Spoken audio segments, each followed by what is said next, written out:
আসসালামু আলাইকুম। AKS Netlab পক্ষ থেকে আপনাদেরকে আবার স্বাগতম। তো আজকে হচ্ছে আমরা মাইক্রোটিকের একটা কনফিগারেশন দেখব। একেবারে ফার্স্ট স্টেজের যে কনফিগারেশনটা, সেই কনফিগারেশনটা আজকে আমরা দেখব, বুঝবো এবং শিখব। তো ফার্স্ট স্টেজের যে কনফিগারেশনটা সেটাকে মূলত আমরা বলি হচ্ছে মাইক্রোটিকের ইনিশিয়াল কনফিগারেশন। অর্থাৎ একটি মাইক্রোটিক আপনি যখন বাজার থেকে কিনে আনবেন, অর্থাৎ একটি ফার্স্ট মাইক্রোটিক, নতুন মাইক্রোটিকটাকে আপনি যখন যেভাবে আপনার আইএসপির সাথে কানেক্ট করবেন, যেভাবে আপনি আপনার আইএসপির সাথে বা আপস্ট্রিমের সাথে কানেক্ট করে আপনি এটাকে ইন্টারনেটের আওতাধীন নিয়ে আসবেন এবং আপনার ক্লায়েন্টদেরকে আপনি সার্ভিস প্রোভাইড করবেন, সেই ইনিশিয়াল যে সেটআপটা বা কনফিগারেশনটা, সেই কনফিগারেশনটা আজকে আমি আপনাদেরকে দেখাবো। তো বিগত এর আগে একটি ভিডিওতে আমি কনফিগারেশনটা দেখিয়েছিলাম, হয়তো বা অনেকে ঠিকমতো বুঝতে পারেন নাই, যে কারণে আর কি আমি আবার এই ভিডিওটা করতেছি। তো আশা করি আজকে আপনাদের পুরো কনসেপ্টটা ক্লিয়ার হয়ে যাবে। তো এখানে আমার একটা মাইক্রোটিক আছে, এখানে আমার হচ্ছে 10 পোর্টের একটা মাইক্রোটিক। আমি মাইক্রোটিকটাতে লগ ইন করতেছি। ওকে, তো এখন আমাকে আইএসপি আমাকে কিছু ইনফরমেশন দিছে। সেটা হচ্ছে যে দেখেন, আমাকে একটা আইপি অ্যাড্রেস দিছে। এই ইনফরমেশনগুলো কিন্তু আপনার আইএসপি আপনাকে প্রোভাইড করবে, ঠিক আছে?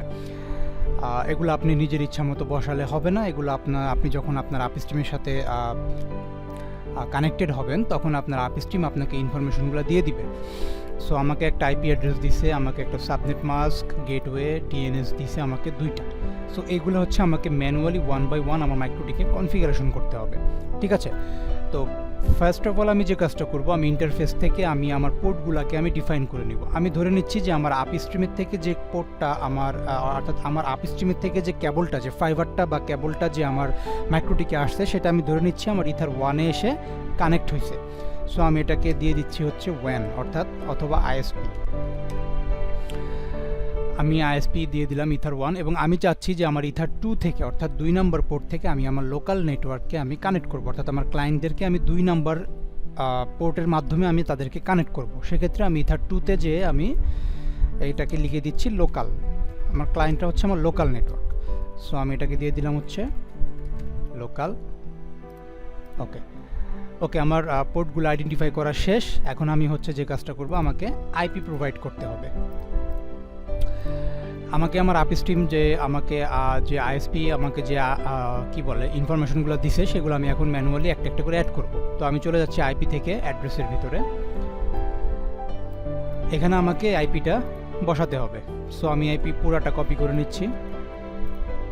আমি এখানে অ্যাড বাটনে ক্লিক করলাম, আমি এখানে পেস্ট করলাম এটাকে, এবং এইখানে হচ্ছে ইন্টারফেস থেকে আমি আমার আপস্ট্রিম যে পোর্টে কানেক্টেড, ওই পোর্টটাকে আমার দেখাই দিতে হবে। সো যেহেতু আমার আপস্ট্রিম আমার ইথার 1-এর সাথে কানেক্টেড, সো আমি ইথার 1-এ দিয়ে দিলাম।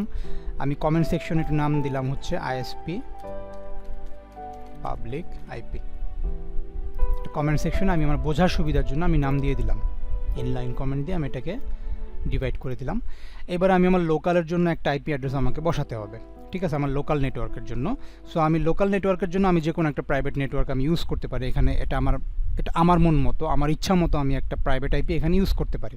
সো আমি একটা প্রাইভেট আইপি এখানে ইউজ করতেছি। আমার লোকাল নেটওয়ার্ক কত দিয়ে বের হবে আমি আগেই বলেছি যে এটা আমার ইথার 2 দিয়ে বের হবে। That's all. আমি এখানে ইথার 2টাকে দেখাই দিলাম, এবং কমেন্ট সেকশনে আমি দিয়ে দিচ্ছি লোকাল নেটওয়ার্ক,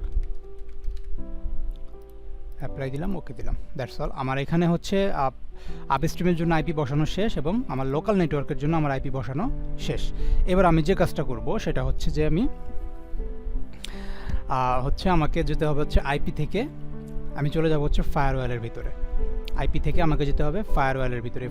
ফায়ারওয়ালের ভিতরে এসে আমাকে, আচ্ছা সরি, তার আগে আমি ডিএনএসটা অ্যাড করে দিব। আইপি থেকে এই যে ডিএনএসে আমি যাব। আমাকে যে আমার আপস্ট্রিম আমাকে 2টা ডিএনএস দিছে। সো ম্যানুয়ালি আমি ডিএনএসগুলো অ্যাড করে দিব। এখন এখানে এই সার্ভারের ভিতরে ক্লিক করব, এখানে আমি পেস্ট করে দিচ্ছি। এই নিচের অ্যারো বাটনে ক্লিক করলে আরেকটা ঘর ওপেন হয়ে যাবে। এখানে আমি আরেকটা ডিএনএস অ্যাড করে দিচ্ছি। আপনি চাইলে এখানে মাল্টিপল ডিএনএস অ্যাড করতে পারবেন, ঠিক আছে? সো আমরা বেসিক্যালি 2টা ডিএনএসই অ্যাড করি এখানে। এটাকে আমি টিক দিয়ে দিব, সরি, অ্যালাউ রিমোট রিকোয়েস্টটাকে টিক দিয়ে দিলাম, অ্যাপ্লাই। ওকে, আমার ডিএনএস বসানো শেষ। এবার আমি হচ্ছে ফায়ারওয়ালে যাব, আইপি থেকে ফায়ারওয়াল। সো এগুলো হচ্ছে আমি যে কনফিগারেশনগুলো করতেছি, এগুলো হচ্ছে একেবারে ইনিশিয়াল, এগুলো আপনাকে বাধ্যতামূলক করতেই হবে। সো অ্যাড বাটনে নেটের ভিতরে যাব, ফায়ারওয়াল থেকে নেট কনফিগারেশনে যাব, যাওয়ার পর আমি অ্যাড বাটনে ক্লিক করলাম। এটা সোর্স নেট থাকবে, জাস্ট অ্যাকশনে যাব, অ্যাকশন থেকে এটাকে মাস্কুরেট করে দেব, অ্যাকশন থেকে মাস্কুরেট করে দেবে, অ্যাপ্লাই, ওকে, ব্যাস। এখানে আর তেমন কিছু করার নাই। তো দেখেন আমার এখানে কিন্তু আমি হচ্ছে আইপি অ্যাড্রেস বসাইছি, আমার গেটওয়েটা কিন্তু এখন আমি এখানে বসাইনি, আমি ডিএনএসটা বসাইছি। সো এখন আমার আচ্ছা, আরেকটা কথা বলে রাখি যে আমরা কিন্তু মাইক্রোটিকের কোর্স করাই, আমরা খুব অল্প খরচে স্বল্প সময়ে আপনারা আমাদের থেকে মাইক্রোটিকের কোর্স করতে পারবেন। আমাদের একটি অফিসিয়াল ফেসবুক পেজ আছে, facebook.com/microtik কোর্স। আপনি এখানে যে আমাদেরকে মেসেজ করে আপনি আমাদের সাথে অ্যাডমিশন নিতে পারেন, অথবা সরাসরি কল করার মাধ্যমে বা হোয়াটসঅ্যাপের মাধ্যমে আপনি আমাদের সাথে যোগাযোগ করতে পারেন। ওকে, তো এখন হচ্ছে আমরা গেটওয়েটা অ্যাড করব। তো আমার এখানে নেটের কাজ করা শেষ, এখন আমি চলে যাব হচ্ছে আইপি থেকে রাউটসের ভিতরে, আইপি থেকে রাউটসের ভিতরে আমি আসলাম। দেখেন এখানে প্রথম অবস্থায় কিন্তু এখানে দুটো রাউট অটোমেটিক্যালি অ্যাড হয়ে আছে। কোন দুইটা? যে দুইটা আইপি অ্যাড্রেস আমি এখানে অ্যাসাইন করছি। সো আপনি এখানে যে আইপি অ্যাড্রেসগুলো অ্যাসাইন করবেন সেগুলো অটোমেটিক্যালি কিন্তু এখানে অ্যাড হয়ে যাবে রাউট লিস্টে। এটাকে বলা হচ্ছে রাউট লিস্ট। সো রাউট লিস্টটা আমার অ্যাড হয়ে গেছে। এখন হচ্ছে আমি গেটওয়েটা বসাবো। আমাকে একটা গেটওয়ে দিছে, এই আমার গেটওয়ে, এই গেটওয়েটা আমাকে এখানে বসাতে হবে। সো আমি অ্যাড বাটনে যাব,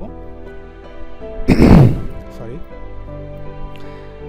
যখন আমরা গেটওয়েটা বসাবো তখন এটা থাকবে ডেস্টিনেশন অ্যাড্রেসটা 00 থাকবে, ঠিক আছে? এটা বাই ডিফল্ট এটা 00 থাকবে। গেটওয়ের এখানে আমাকে আমার আপস্ট্রিম যে গেটওয়েটা দিছে, আমি সেই গেটওয়েটা কপি করে নিচ্ছি এবং এখানে আমি এটাকে পেস্ট করে দিচ্ছি। আমি যখন এখানে অ্যাপ্লাই দিব দেখবেন আমার সব কিছু ঠিক থাকলে আমার এখানে লেখা উঠবে রিচেবল ইথার 1, অর্থাৎ আইএসপির সাথে সে রিচ করতে পারতেছে। দেখুন রিচেবল ইথার 1, অর্থাৎ আমার মাইক্রোটিকটা এখন আমার আপস্ট্রিমের সাথে সে রিচ করতে পারতেছে, এখানে হয়ে গেছে। এখন আমি যদি একটু পিং চালাই, পিং google.com, দেখেন আমি কিন্তু নেট কানেক্ট হয়ে গেছে, আমার কিন্তু পিং পাচ্ছি, আমি কিন্তু আমার নেট মাইক্রোটিকের সাথে আমার নেট কানেক্টেড হয়ে গেছে। এখন আমি চাইলে আমার ইউজারদেরকে লাইন দিতে পারবো। আমি একটু চেক করি, পিং প্রথমআলো.com, দেখুন আমার কিন্তু নেট চলে আসছে। তো এটা হচ্ছে মাইক্রোটিকের একেবারে ইনিশিয়াল একটা সেট আপ। সো এই সেট আপটা আপনাকে বাধ্যতামূলক করতে হবে, এটা ছাড়া আপনি আপনার মাইক্রোটিকটাকে আপনি ইন্টারনেটের আওতাধীন আনতে পারবেন না। মাইক্রোটিক প্রথম অবস্থায় আপনাকে অবশ্যই এটা কানেক্ট করতে হবে। আর আমাদের চ্যানেলটি যদি ভালো লেগে থাকে, আমাদের ভিডিও যদি ভালো লেগে থাকে, অবশ্যই আমাদের চ্যানেলটি সাবস্ক্রাইব করবেন এবং ভিডিওটি শেয়ার করবেন এবং পরবর্তী ভিডিওটি পাওয়ার জন্য অবশ্যই বেল বাটনে ক্লিক করবেন। তো আজকের মতো এখানেই, সবাই ভালো থাকবেন। আসসালামু আলাইকুম, দেখা হবে পরবর্তী কোনো ভিডিও।